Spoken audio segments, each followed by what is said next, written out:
Chicos, bienvenidos. Este es el último jaloncito para terminar nuestro semestre. Así es que vamos a continuar con nuestros temas. Recuerden la dinámica.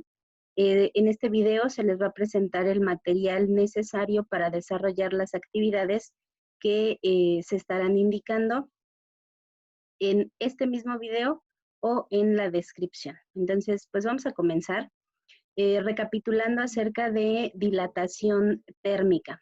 Recuerden que el concepto de esta expresión o lo que queremos decir con dilatación térmica es que se refiere a la variación en alguna de las dimensiones de un material a partir de un cambio en su temperatura. Puede ser que este cambio sea un aumento o una disminución.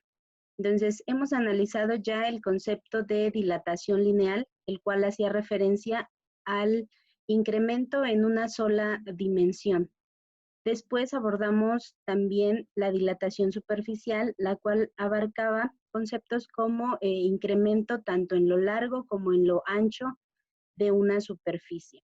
Y ahora vamos a abordar el concepto de dilatación volumétrica, el cual pues hace referencia a la variación en las dimensiones o en todas las dimensiones de un cuerpo. Entonces, para ello vamos a analizar la siguiente presentación y pues empezamos. Lo primero es mencionar que la dilatación volumétrica nos permite determinar el cambio tanto en longitud, anchura y altura de un sólido cualquiera, cuando éste se encuentra sujeto a un incremento o disminución de su temperatura. Entonces, este va a ser el concepto que vamos a estar manejando. Presento aquí dos ilustraciones de las cuales no tengo yo los derechos, pero nos van a servir para darnos una idea más o menos de lo que sucede. Entonces, en este caso estamos considerando que el cubo que aparece dentro del cubo punteado sería nuestro volumen inicial. Recuerden, definitivamente esta no es la forma de todos los cuerpos, pero es la que nos permite, en este caso, como que comprender mucho mejor el concepto. Entonces, estamos diciendo que para este cubo, en este ejemplo, hay un incremento de temperatura o una variación en su temperatura, la cual hace que las dimensiones de este pequeño cubo incrementen. O, en otras palabras, decimos que el cubo está expandiéndose para tomar este nuevo volumen al que vamos a denominar volumen final, ¿sí? Ahora, igual que en los casos anteriores, tenemos una expresión, la coloqué aquí en rojo, que nos va a permitir determinar el volumen final de ciertos objetos. ¿Qué necesitamos para ello? Bueno, pues necesitamos conocer el volumen inicial. En este caso, yo lo representé con una letra V mayúscula y el subíndice I.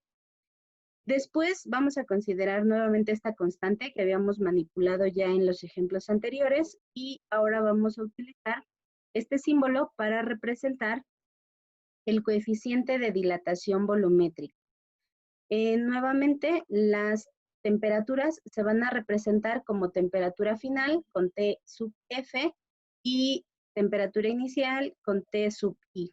Entonces, estos son los datos que nosotros vamos a requerir para poder calcular el volumen final.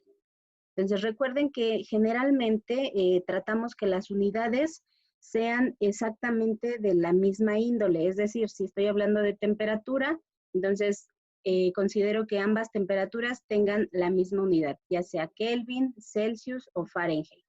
Y para el caso del volumen, entonces, si yo, por ejemplo, utilizo como volumen inicial una cantidad que esté en metros cúbicos, el volumen final que voy a obtener también estará en metros cúbicos. Si por el contrario ocupo alguna otra unidad como los litros, ese va a ser el resultado que voy a obtener para volumen final, también en litros.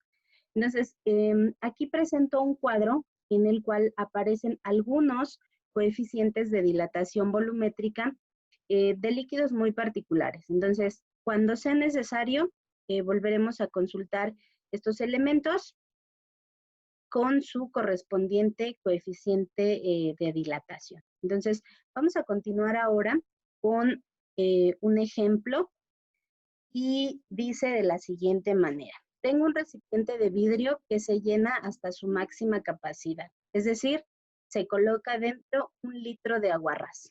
Su temperatura de esta sustancia en ese momento es de 15 grados Celsius y nos pide calcular el volumen que va a derramarse cuando el líquido alcance una temperatura de 100 grados Celsius. En este caso es evidente que estamos pensando que el volumen final va a ser más grande o mayor que 1 litro, dado que estamos mencionando que va a derramarse una parte.